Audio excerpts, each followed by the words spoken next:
আজকে ঘরে কোনো প্রকার সবজি নেই, এরপরও আমি খুবই মজার মজার খাবার রান্না করে সবাইকে খাওয়ালাম। সবাই তো খুবই খুশি।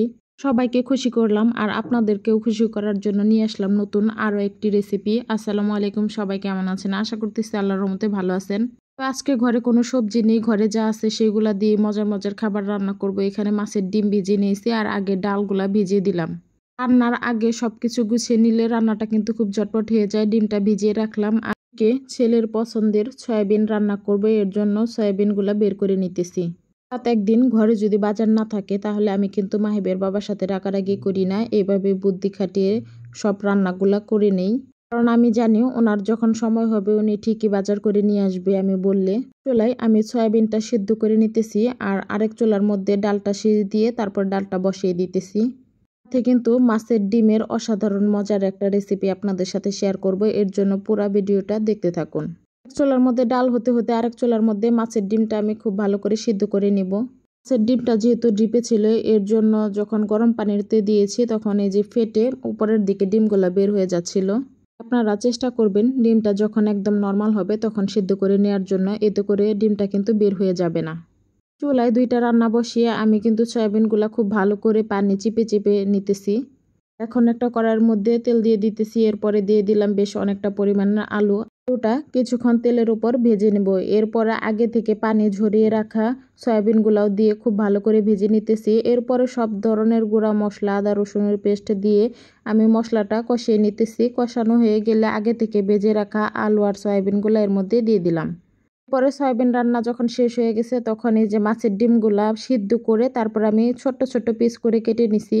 পরে তেলের উপর খুব ভালো করে ভেজে নিতেছি। এইভাবে ভেজে কে কে ডিম রান্না করেন অবশ্যই কিন্তু আমাকে কমেন্ট করে জানাবেন। তখন দুই পাশে খুব ভালো করে ভাজা হয়ে গেছে তখন আমি ডিমগুলো উঠিয়ে নিতেছি। মাছের ডিম ভুনাটা খেতে কিন্তু খুবই খুবই মজা হয়। যারা মাছের ডিম খেতে পছন্দ করে না তাদেরকে এইভাবে রান্না করে দিলে তারাও কিন্তু খুব পছন্দ করে খাবে। গুলা ভাজা হয়ে গেলে উঠিয়ে নিয়ে এরপরে কাঁচামরিচ পেঁয়াজ কুচি দিয়ে দিলাম আদা রসুনের পেস্ট। এরপরে অল্প অল্প সব ধরনের গুঁড়া মশলা দিয়ে দিতেছি। মাছের ডিমটা সিদ্ধ করে এইভাবে ভেজে নিলে মাছের ডিমের যে এক্সট্রা একটা গন্ধ সেই গন্ধটা কিন্তু থাকে না। পরে সব ধরনের গুঁড়া মশলা দিয়ে অল্প অল্প পানি দিয়ে আমি মশলাটা খুব ভালো করে কষিয়ে নিতেছি। এরপরে কষানো হয়ে গেলে আগে থেকে ভেজে রাখা ডিমগুলা এর মধ্যে দিয়ে দিলাম।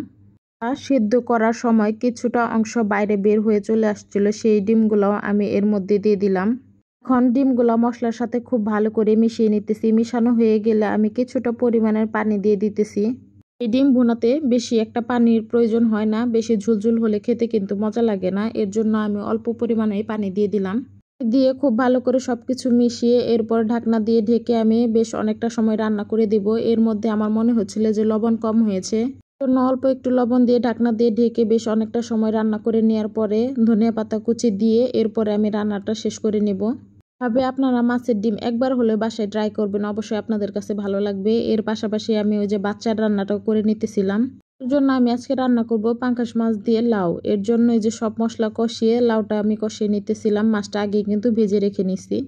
দুই চুলায় একত্রে রান্না করলে আমার কাছে ভালো লাগে, এর জন্য আমি সবসময় এভাবেই করি। এদিকে যে আমার ডিম ভুনাটাও কিন্তু রেডি হয়ে গেছে, এখন একটা প্লেটের মধ্যে আমি বেড়ে নিতেছি।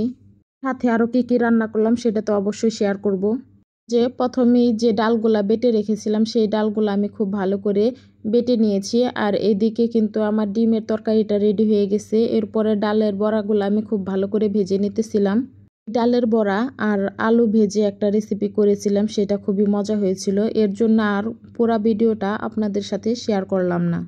আমার এই রেসিপিটা দেখেন নাই তারা কিন্তু আগের ভিডিও থেকে দেখে আসতে পারেন। আর এইখানে আমার সব রান্না কিন্তু রেডি হয়ে গেছে। এই ছিল আজকে আমার সাদামাটা দুপুরের আয়োজন। মধ্যবিত্ত পরিবারের বউরা কিন্তু এরকমই, ঘরে কিছু না থাকলে কি করে বেশ অনেকটা আইটেম করে নিতে পারে। আজকে যদি আমার ভিডিওটি আপনাদের কাছে ভালো লেগে থাকে তাহলে একটি লাইক দিয়ে যাবেন।